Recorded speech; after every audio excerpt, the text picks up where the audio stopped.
Bismillahirrahmanirrahim. Assalamualaikum warahmatullahi wabarakatuh. Alhamdulillahi wahda, wassalatu wassalamu ala man la nabiyya ba'dah. Sahabat nasta'in, rahimanallah. Para ahli sejarah mengatakan, Sa'id bin Amir al-Jumahi adalah seorang laki-laki yang telah membeli akhirat dengan dunia dan mementingkan Allah Subhanahu wa ta'ala dan Rasulnya di atas selain keduanya. Sejarah telah membuktikan sosok Sa'id bin Amir al-Jumahi telah tampil sebagai salah satu sahabat Rasulullah Sallallahu Alaihi Wasallam yang sangat teguh imannya, sangat cinta kepada Rasulullah, sangat amanah saat diberi kepercayaan memimpin, dan sempurna mengejawantahkan khauf dan rajanya kepada Allah Subhanahu wa Ta'ala. Bagaimana kisah lengkapnya? Mari kita ikuti. Adalah Sa'id bin Amir, salah seorang pemuda Mekah yang punya pengaruh dan kehormatan. Pada zaman itu, ukuran kehormatan selain darah bangsawan juga karena keberanian dan ketangkasan berperang serta kepiawaian bersastra.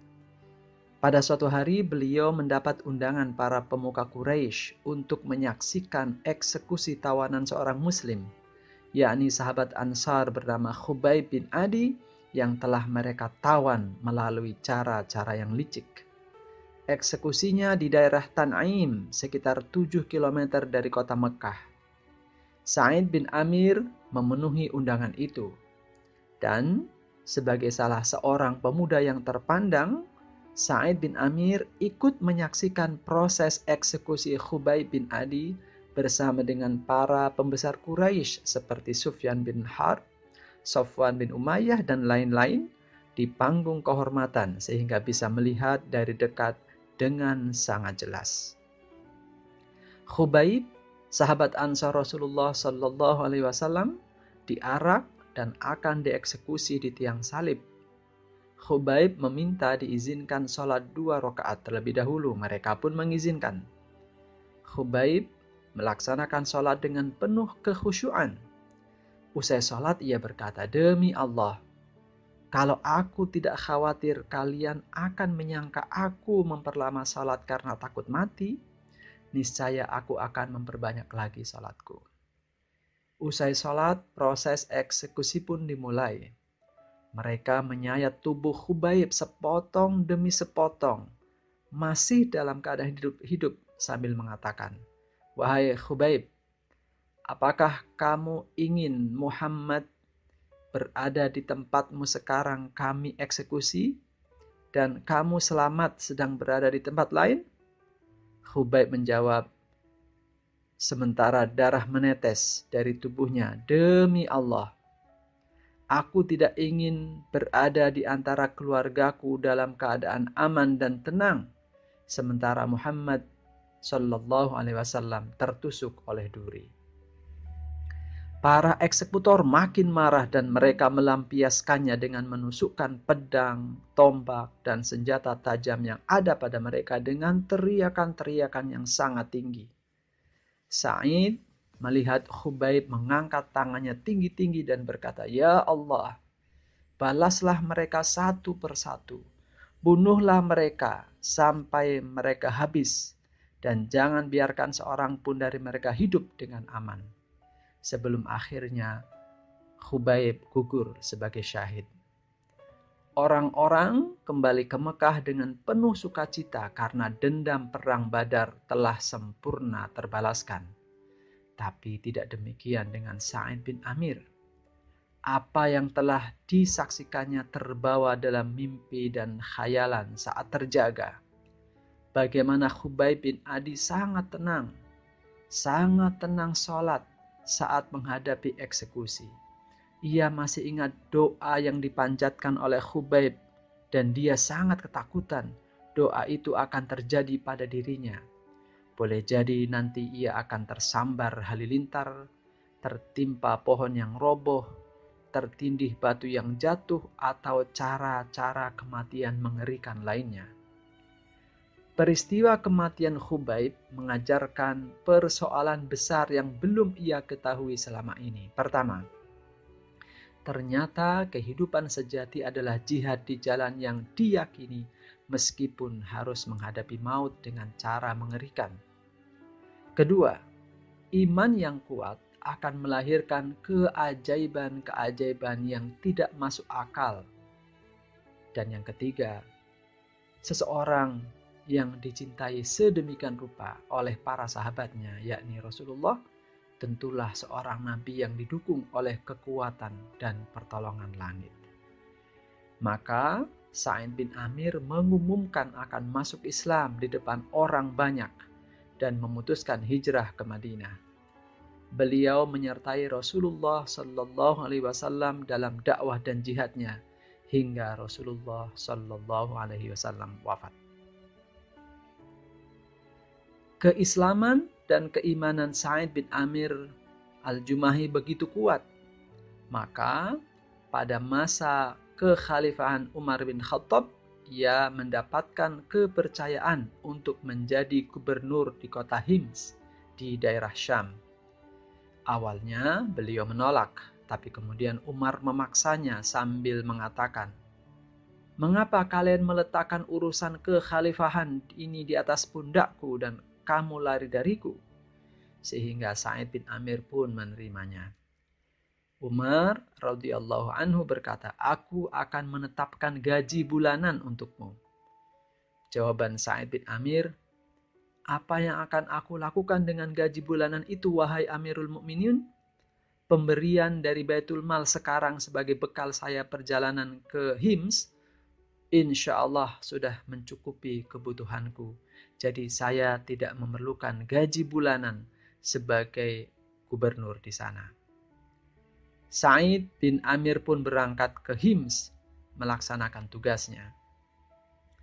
Beberapa waktu berselang, Umar didatangi orang-orang yang dipercaya dari penduduk Hims. Umar radhiyallahu anhu berkata kepada mereka agar menuliskan orang-orang miskin yang ada di kota Hims untuk diberikan hak-haknya dari Baitul Mal, yakni dari harta zakat. Ternyata di luar dugaan, nama Sa'id bin Amir sebagai gubernur di kota itu masuk dalam daftar orang-orang yang miskin. Umar radhiyallahu anhu menangis hingga air matanya membasahi janggutnya. Kemudian beliau memberikan 1.000 dinar untuk diberikan khusus kepada gubernur agar mencukupi kebutuhannya. Saat delegasi datang ke gubernur, yakni Sa'id bin Amir, maka Sa'id justru ketakutan dan mengatakan, "Inna lillahi wa inna ilaihi raji'un." Berulang-ulang dia mengatakan, "Inna lillahi wa inna ilaihi raji'un." Sampai utusan yang delegasi yang memberikan harta itu pulang, Sa'id bin Amir al-Jumahi masih terus mengucapkan, "Inna lillahi wa inna ilaihi raji'un." Istrinya kaget dan menanyakan, "Musibah apa yang telah terjadi wahai suamiku?" Beliau menjawab, "Dunia telah datang kepadaku. Dunia telah datang ke rumah ini. Dunia telah datang kepada kita untuk merusak akhiratku, untuk merusak akhirat kita. Sebuah fitnah telah menerpa rumahku. Harta ini, dinar-dinar ini adalah fitnah yang akan menghancurkan keimanan dan rumahku ini." Maka sang istri menjawab, "Kalau demikian, mari kita berlepas darinya. Mari kita berlepas dari harta ini."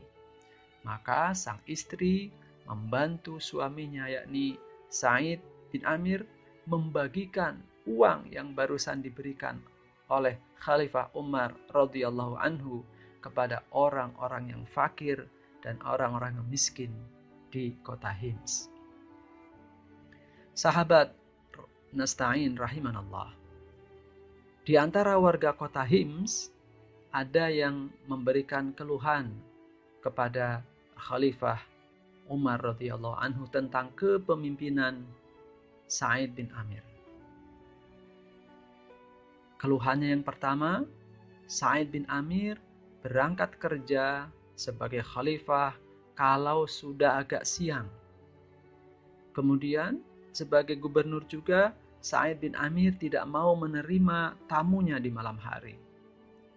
Dan yang ketiga, Sa'id bin Amir selalu absen, sebulan sekali tidak menjalankan tugasnya sebagai khalifah, tidak menjalankan tugasnya sebagai gubernur. Dan yang keempat, sebagai khalifah dalam banyak kesempatan, Sa'id bin Amir sering terjatuh pingsan tanpa sebab yang mereka ketahui. Walhasil, Khalifah radhiyallahu anhu datang ke kota Hims dan mempertemukan sang gubernur dengan masyarakat rakyat kota Hims untuk mengklarifikasi keluhan-keluhan warga atas gubernurnya itu. Ketika ditanya oleh Khalifah Umar radhiyallahu anhu, kenapa Sa'id bin Amir selalu berangkat agak siang, dia mengatakan dia tidak punya pembantu. Maka tiap pagi dia harus membuat roti untuk sarapan keluarganya. Setelah selesai melaksanakan tugas membuat roti, baru dia berangkat kerja. Itulah mengapa dia berangkatnya agak siang. Yang kedua, kenapa ia tidak menerima tamu di malam hari? Karena malam hari ia khususkan untuk beribadah kepada Allah Subhanahu wa Ta'ala. Yang ketiga, kenapa sebulan sekali absen tidak melaksanakan tugas sebagai gubernur? Dia mengatakan dia hanya punya satu pakaian, dan pakaian itu dia cuci sebulan sekali, sehingga karena dia dicuci maka tidak bisa dipakai. Alhasil Sa'id bin Amir pun tidak bisa keluar rumah. Dan yang terakhir, kenapa dia sering pingsan tanpa sebab yang diketahui orang-orang sekitarnya? Sa'id bin Amir kemudian menceritakan dia teringat kisah Khubayb bin Adi, sahabat Ansor yang telah dieksekusi yang dulu saksikan. Ia takut jangan-jangan doa yang dipanjatkan Khubayb bin Adi akan menimpanya. Karena dia takut juga, dia menyesal waktu itu dia tidak menolong sahabat Ansor itu dari eksekusi orang-orang kafir Quraisy. Sahabat Nasta'in rahimanallah, apa faedah kisah dari Sa'id bin Amir al-Jumahi? Yang pertama, keimanan yang kuat akan melahirkan keajaiban-keajaiban. Bagaimana Khubayb bin Adi, orang yang tengah menghadapi eksekusi yang mengerikan, tetap tenang karena ia meyakini kebenaran dari apa yang dipegangnya. Ada kisah-kisah keajaiban lain yang mengiringi kisah Khubayb bin Adi yang insya Allah akan diceritakan pada waktu yang lain. Yang kedua, kecintaan yang luar biasa kepada Allah Subhanahu wa Ta'ala dan Rasulnya melebihi cinta apapun kepada selain keduanya. Bagaimana Khubayb bin Adi menegaskan bahwa dia tidak akan bisa merasa tenang bersama keluarga di rumah meskipun hanya mendengar, mengetahui Rasulullah tertusuk duri, apalagi lebih dari itu.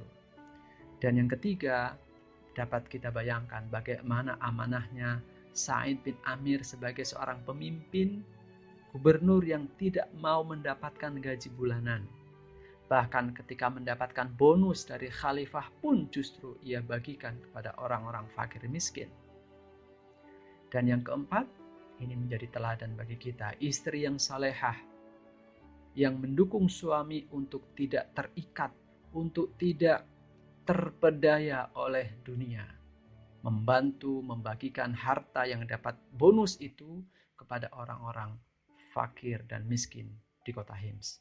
Dan yang terakhir, selalu beristighfar dan mengingat dosa-dosa yang telah dilakukan sebagai wujud khauf atau rasa takut kepada Allah Subhanahu wa Ta'ala, dan beribadah semaksimal mungkin untuk senantiasa melazimkan roja, yakni harapan untuk mendapatkan rahmat Allah Subhanahu wa Ta'ala di dunia dan akhirat. Demikian sahabat Nasta'in, semoga bermanfaat. Astaghfirullahaladzim. Assalamualaikum warahmatullahi wabarakatuh.